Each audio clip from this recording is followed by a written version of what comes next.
Yang jadi masalah, ada orang minta yang lain dikabulkan, dia tidak. Ini masalahnya. Dan ternyata bukan Allah nggak ngabulkan, bukan. Ketika Allah akan berikan, tidak tembus pada dirinya. Nih lihat. Ini apa? Jangan katakan wallahu alam, gelas ya. Baik. Di atasnya ada apa? Tutup. Saya buka tutupnya. Perhatikan baik-baik. Ini apa? Spidol. Kalau saya masukkan ke dalam gelas, bisa? Masuk? Masuk. Lihat baik-baik. Sekarang saya tutup dengan ini. Masih bisa masuk? Tidak. Perhatikan baik-baik. Sulit. Saya ganti kemudian, bisa dengan yang ini. Lebih halus. Saya tutup begini. Masih bisa masuk? Sulit. Mau dipaksa jadi masuk ke dalam, jadi kotor, tidak bisa diminum. Lihat baik-baik. Terkadang ketika Allah dengan sifat sayangnya ingin mengabulkan permohonan hambanya, bukan doa tidak dikabulkan, tapi permohonan ini tidak sampai pada dirinya karena ada sekat yang menutup. Itulah dosa. Itulah maksiat. Semakin pekat dosanya, semakin kuat penghalangnya, maka semakin sulit kemudian Allah memberikan rahmat yang turun pada dirinya. Maka banyak hadis menyampaikan kepada kita, lihat baik-baik. Saya sampaikan satu hadis dari Nabi SAW. Thumma dzakara rajula. Lalu Nabi mengisahkan tentang seorang lelaki, yutilus safara, yang menempuh perjalanan jauh. Orang yang menempuh perjalanan jauh, maka doanya cepat dikabulkan oleh Allah Subhanahu wa taala. Teman-teman yang ikut dari Bandar Lampung, ada yang tadi jaraknya 150 km Tulang Bawang dari sini. Lihat, begitu di jalan mohon kepada Allah, minta. Ya, safar yang baik itu cepat mengabulkan doa. Orang ini safar. Yamuddu yadaihi ilas sama, dia mengangkat tangannya ke langit begini. Orang yang berdoa mengangkat tangan itu lebih cepat dikabulkan daripada yang diam. Hadisnya banyak. Di Abu Dawud nomor hadis 1480 sampai 1490. Awas, innallaha hayyun karimun. Allah itu maha pemalu dan maha mulia, dan akan merasa malu kalau meninggalkan hamba yang mengangkat tangan, menurunkan tangannya dalam keadaan hampa. Maksudnya, orang yang mengangkat tangan akan lebih cepat dikabulkan doanya dibandingkan yang diam. 3. Fayaqulu ya Rabb, ya Rabb.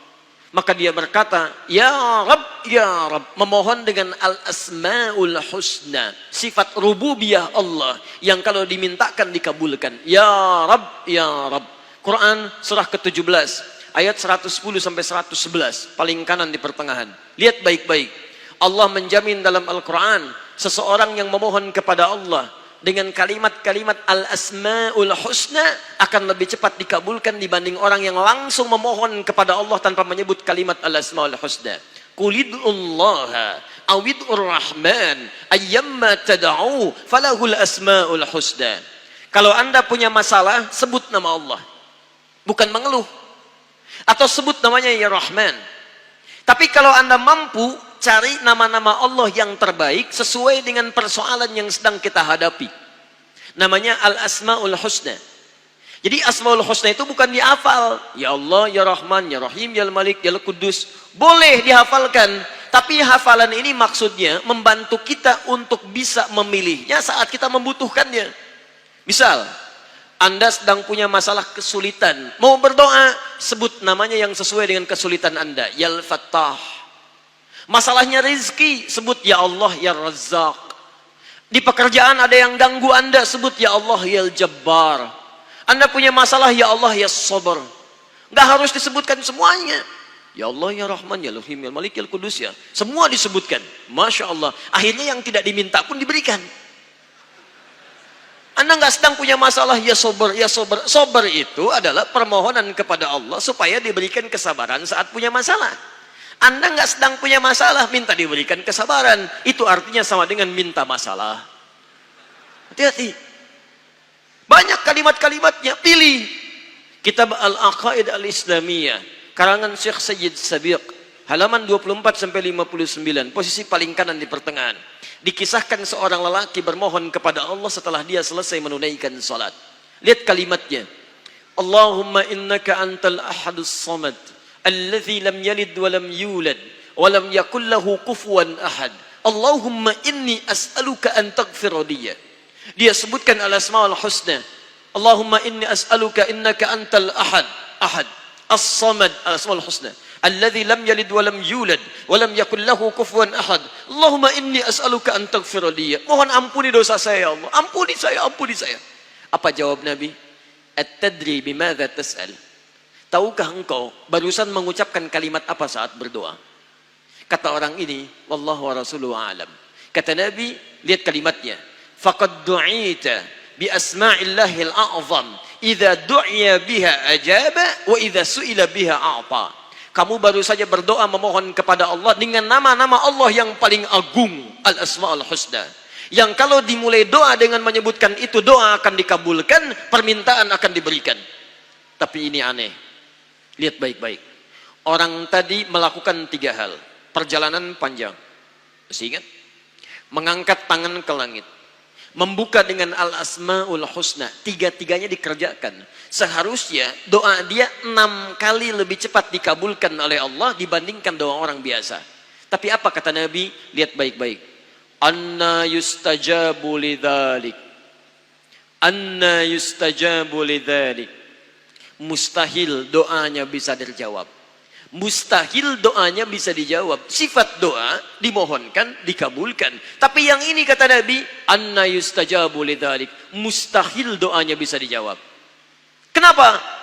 Enggak tembus. Famat'amu haramun, karena makanannya haram.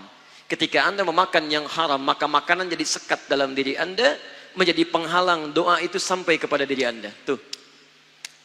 Mashrabu haramun, minumannya haram, lebih tebal lagi. Malbasu haramun, pakaiannya haram, lebih tebal lagi. Sulit. Wa ghudhiya biharamin, dan perangkat hidupnya haram, lebih sulit lagi. Enggak tembus-tembus. Yang paling celaka dibawa yang haram ke rumah, dimasak kemudian oleh ibunya, dibagikan kepada anak-anaknya, muncul haram di keluarga, maka sulit turun rahmat ke dalam keluarga itu. Makanya kalau sudah maksiat terjadi, maka mohon maaf, rahmat sulit diturunkan, hidayah sulit masuk dalam diri seseorang. Maaf, ini yang haram beredar dengan darah, masuk ke dalam telinga. Quran kemudian muncul surah ke-6 ayat 25. Wa fi adhanihim waqra, di telinganya akan ada sumbatan. Bukan nggak bisa dengar, yang lain kedengaran. Cuman ketika diminta yang baik-baik, nggak tembus dalam telinganya. Konser musik di GBK, di Jakarta, Masya Allah, dari Lampung kedengaran. Masjid yang jaraknya 5 meter dari rumah, tak nyampe.